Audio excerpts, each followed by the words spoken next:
invitamos entonces a Liliana Navarro Ibarra, que va a hablar sobre el matrimonio Navarro Frías, descendencia y ascendencia. Adelante, Liliana. Muchas gracias. Ante todo, muchísimas gracias por la oportunidad de exponer el día de hoy. Es la primera vez que participo en este tipo de jornadas, así que es un honor formar parte de la misma. Espero que se escuche bien. Perfecto. Ahí está. Muy bien. El objetivo de mi ponencia fue analizar la ascendencia y descendencia de un matrimonio que tiene sus orígenes tanto en San Juan como en la provincia de Tucumán. Y sobre todo, el punto de partida fue solamente dos palabras, una diferencia mínima entre el Censo Nacional de 1869 y el de 1895. Como este hombre de origen sanjuanino, en 1869 se define arriero y su viuda en 1895 se define criadora. Lo que me interesó fue analizar el trasfondo social, económico de la época para entender cómo llegamos a ese cambio de categoría en poco más, poco menos de 20 años. Los implicados son, por un lado, Manuel José Braulio Navarro, que nació en San Juan de la Frontera hacia 1818 y falleció en Graneros, Tucumán en 1877. Y ahora más lo vamos a llamar Braulio Navarro porque es como asimismo se reconoce y es reconocido en la documentación consultada. Y su esposa, Gregoria Eladia Exaltación de la Cruz Frías, doblemente Frías, por ser hija, a su vez, de un matrimonio entre tío y sobrina carnal, de la rama de los Frías Palomino y de los Frías Elarrayán del sur de Tucumán. A partir de acá lo que me interesó fue recabar información como para poder reconstruir ese contexto en el cual se conforma este matrimonio, las implicancias que pudo haber precisamente en esta unión matrimonial y entender sobre todo cuáles son los motivos que podrían haber llevado a Braulio Navarro a asentarse en territorio tucumano. Para poner un poco en contexto, y sobre todo porque el contexto a mí me permitió entender la posterior actuación de Braulio Navarro, vamos a decir cuál es su origen. Él, por su parte, era hijo legítimo del matrimonio conformado por don Pedro José Navarro y doña María Petrona Fernández, nieto por parte paterna de Joaquín Navarro, que ha tenido un accionar político bastante fuerte si nos atenemos a lo que son los registros del Cabildo de San Juan y otro tipo de documentación. El bautismo de Braulio data de 1818, fue bautizado en el antiguo templo de San José de la Compañía de Jesús, mientras que el matrimonio de sus padres, de Pedro José y María Petrona, se había dado en 1799 y quedó asentado en la iglesia de San Juan de Dios, San Juan de la Frontera. Si seguimos y ampliamos los datos que proporcionó Marcelo Ignacio Sánchez en su obra El Diccionario Biográfico y Genealógico de San Juan de la Frontera, podemos mencionar respecto a Pedro José, el padre de Braulio, que por un lado comerciaba con Buenos Aires y San Luis, por lo menos hacia 1815, que era hijo legítimo de don Joaquín Navarro y de doña Antonia Rivas, y por ende hermano de el que fuera gobernador, minero y en su momento también escribano público y del Cabildo, don José Navarro, y que Pedro José tuvo una vasta descendencia en la cual Manuel José Braulio es el último de los 11 hijos registrados en distintas partidas de bautismo. A mí me interesó en particular, más bien las circunstancias me llevaron a seguir el rastro de por lo menos 3 de los últimos hijos, José María Navarro, Pedro Saturnino y Manuel José Braulio, porque sus caminos se van a entrelazar de distintos modos a lo largo del tiempo. Otro dato, como para dar un panorama respecto del padre de Braulio, es que tuvo una actuación militar, tanto en 1815 como en 1816, dentro del Regimiento de Voluntarios de la Caballería de San Juan. Ese dato lo pudimos obtener a través de las copias que quedaron de las tomas de razón del Archivo General de la Nación, pero también contrastar con documentación original que gentilmente el profesor Arancibia me ha permitido leer. Y también decir, y esto para mí es fundamental como para entender lo que viene después, que Pedro José Navarro tuvo actividades mercantiles, se desempeñó como comerciante y arriero y tenía voz y voto dentro del gremio de comercio, que ese dato se pudo sacar o se pudo obtener a través de la colección del archivo del brigadier general José Nazario Benavides, editado en 2017. Volviendo un poco a Braulio, ya teniendo más o menos, por lo menos un panorama de quiénes fueron sus padres y sobre todo cuáles eran las actividades económicas de su padre, es muy poca la documentación que nos permite tener certeza sobre su vida en San Juan, por lo cual durante varias décadas hay como un vacío, si se quiere, documental respecto de lo que fue su accionar, a excepción de dos menciones o alusiones. Una de índole personal, que hace referencia a que podría haber tenido descendencia natural en San Juan, en particular una hija, llamada Martina, que en algunos documentos aparece como Martina Videla, mientras, en algunos documentos no, en su partida de matrimonio, que aparece simultáneamente como Martina Videla y Martina Navarro. Y esta hija, Martina, se unió al matrimonio con Pedro José Navarro, que era hijo legítimo de José María Navarro y de Gertrudis Marcó, y por extensión se unió al matrimonio con quien era el sobrino carnal de Braulio Navarro. Lo interesante es que la única partida de bautismo que se corresponde con una mujer con ese nombre y que podría corresponder con el nombre de su madre es una que quedó asentada en la iglesia de la Concepción de noviembre de 1837, donde se bautiza a María Martina India, hija natural de Josefa Videla. Entonces eso podría explicar tanto el origen de ella como también el por qué no se la reconoce en su partida de bautismo, pero sí se la reconoce en el acta del matrimonio como hija natural de don Braulio Navarro y de doña Josefa Videla. Por momento es una hipótesis de trabajo. Lo cierto es que este Pedro José, que contrajo matrimonio con ella, vuelve a contraer matrimonio en julio de 1870 en Vallenar, Chile, lo que nos lleva a pensar de que Martina Videla o Navarro falleció relativamente joven, aproximadamente hacia 1868-69.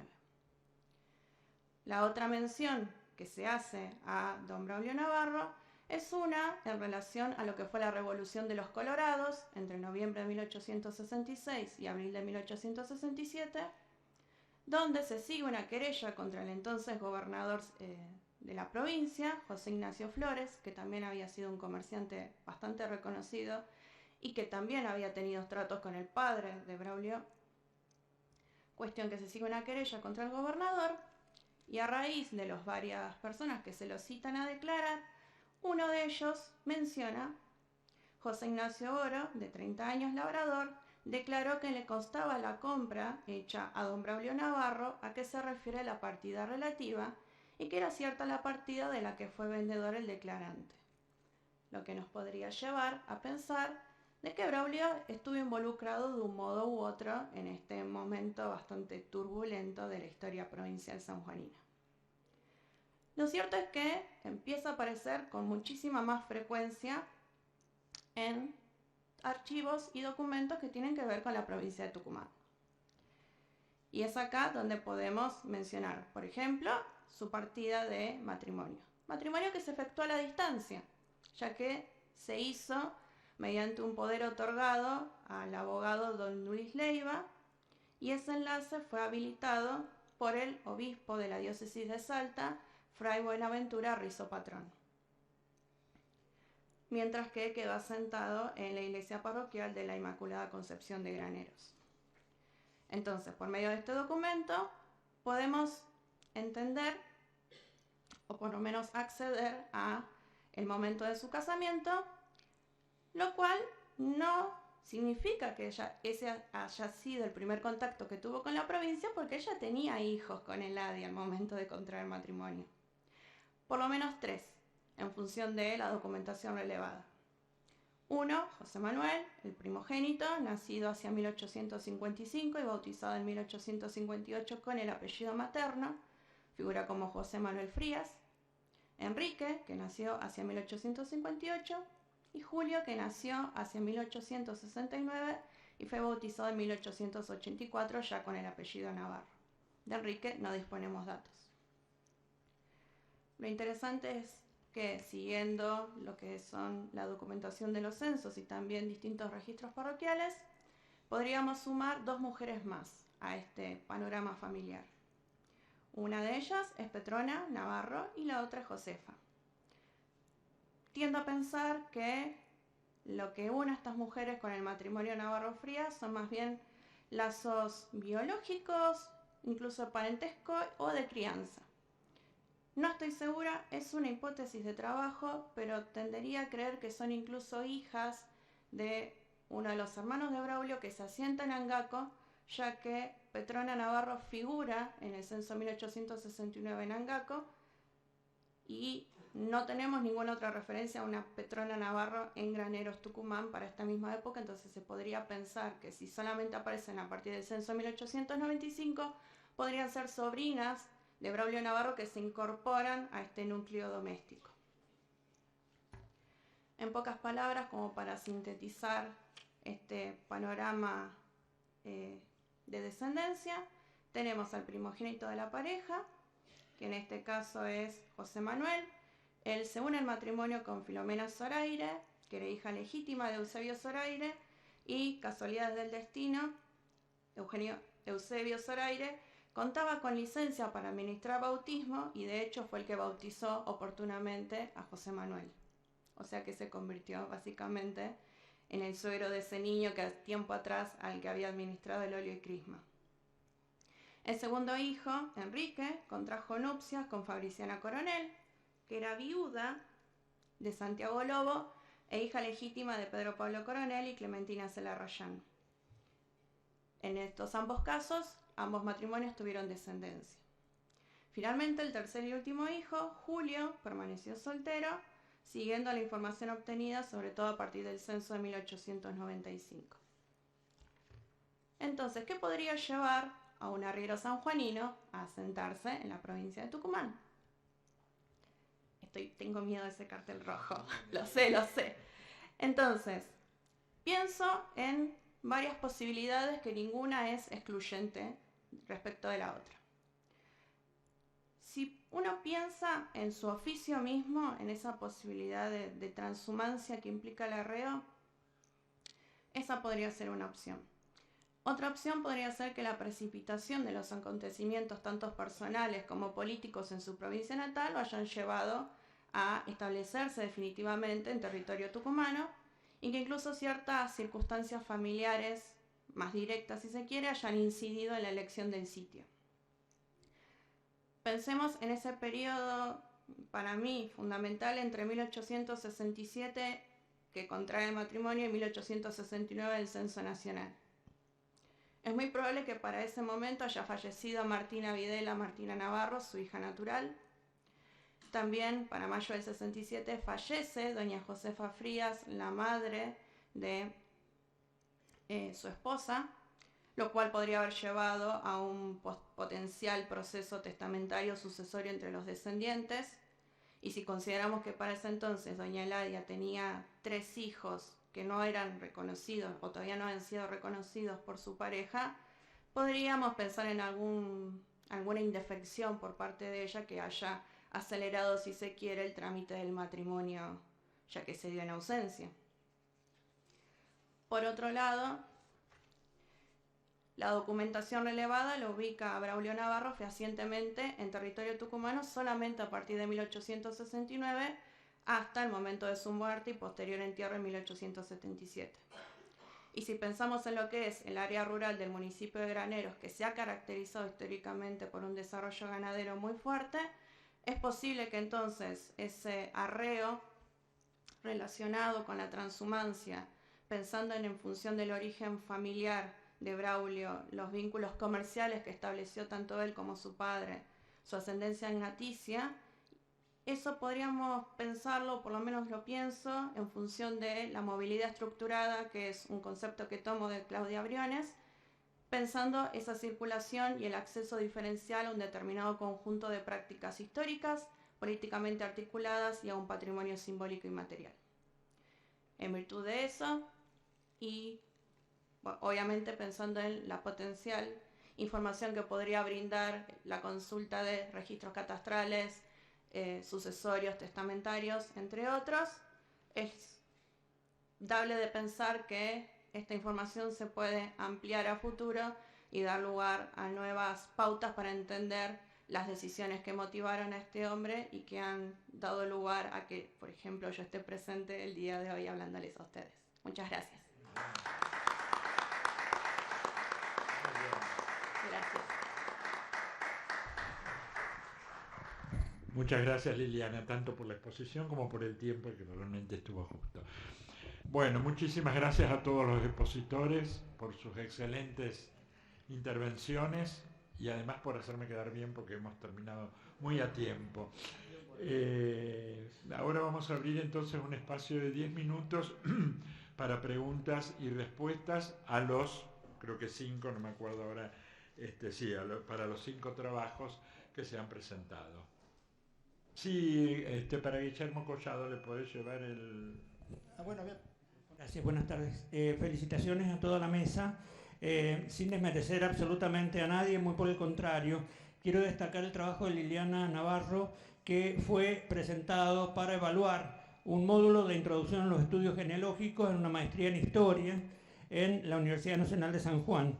Es la primera vez que una persona que hace ese curso presenta el trabajo de evaluación final como ponencia en un congreso nacional que está al nivel de las demás ponencias, y esto da cuenta de la institucionalización de nuestra disciplina a nivel nacional, y quiero agradecerles a los integrantes de la academia, a las autoridades de la academia y del congreso, particularmente a Prudencio Bustos Argañarás y a Javier Verdini, el haberle permitido participar, sin desmerecer a nadie más de los integrantes de la mesa y el nivel del resto de las ponencias. Quiero destacar este hecho que creo que es significativo en la historia del desarrollo de nuestra disciplina en el país. Gracias. Muchas gracias. Arancibia, me parece que San Juan está haciendo claque por su trabajo. Bueno, gracias. Sí, yo suscribo lo que acaba de mencionar Guillermo Collado en su totalidad, y también quiero felicitar acá justamente a Liliana, ¿es tu nombre? Porque no solamente cuando yo me puse en contacto con ella, no sabía que estaba participando de ese módulo en el módulo de Guillermo en la Facultad de Filosofía y Letras en San Juan. Y justamente el que hoy haya referenciado de que mi trabajo, el libro que he traído acá para la venta y presentarlo mañana, le ha servido también para su trabajo. Gracias. ¿Alguna otra pregunta? Marcelo. Gracias. Sí, adhiero también a todos los saludos por la mesa y me gustó la exposición de Liliana. Admiro la tranquilidad y la organización para exponer, porque yo soy una bolsa de nervios y me ha gustado ella cómo lo ha hecho. Luego, para Liliana, Navarro Frías, los Frías de Tucumán, los estudiados, ¿verdad? Los conocidos. Estamos hablando de esos Frías. Bueno, ¿están respondidas las preguntas, Marcelo? Liliana. Sí, bueno, precisamente respecto de los Frías, quienes mejor los han estudiado fueron Jorge Corominas y Luis Marcelo Celarrayán, hijo.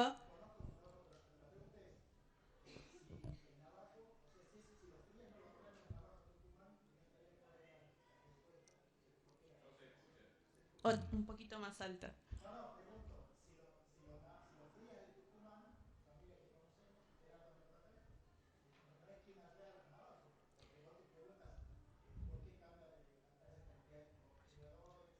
Exactamente, es una de las cuestiones que me gustaría saber qué aporta cada uno a este matrimonio, porque evidentemente hay algo más en juego que simplemente el reconocimiento de hijos o una unión conyugal per se.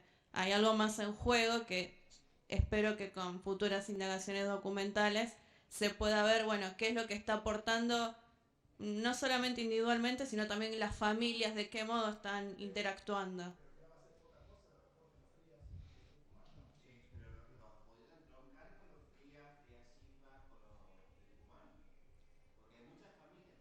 Sí, tal cual. Bueno, precisamente la rama con la que eh, entronca el Adia Frías es los Frías Celarrayán y los Frías Palomino, que a su vez están entroncados con los Frías Alfaro. Entonces son como esas 5 ramas, precisamente las estudian tanto Corominas como Celarrayán, y ese fue el punto de partida también como para encontrar ciertos documentos que estaban bastante elusivos en cuanto a su ubicación en los libros y registros parroquiales. Totalmente. Tal cual. Bueno, precisamente es una de las cuestiones que me gustaría encontrar, porque si él se está casando por poderes en ausencia, evidentemente eso implica movilizar mucho más recursos, recursos en cuanto a un abogado, recursos en cuanto a tramitar precisamente el matrimonio. Hay algo ahí que está, que es interesante, a mí por lo menos me resultaría interesante descubrir el detalle de qué es lo que está en juego al momento de unirse. Sí, eso mismo me han dicho, ese mismo dato me han comentado que es muy posible que lo pueda encontrar ahí, que es difícil que pueda encontrar los registros del abogado Leiva, pero sí que es posible que sí la tramitación del permiso esté en Concepción.